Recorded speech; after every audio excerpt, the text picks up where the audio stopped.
Catalans, interpretant el sentiment i els anhels del poble que ens acaba de donar el seu sufragi, proclamo la República Catalana com a estat integrant de la Federació Ibèrica. Em faig càrrec provisionalment de les funcions de president del govern de Catalunya, esperant que el poble espanyol i el català expressaran quina és en aquests moments llur voluntat.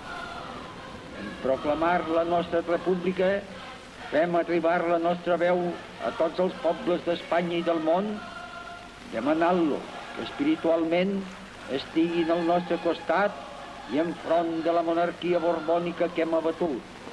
Catalans, sapigueu fer-vos dignes de Catalunya.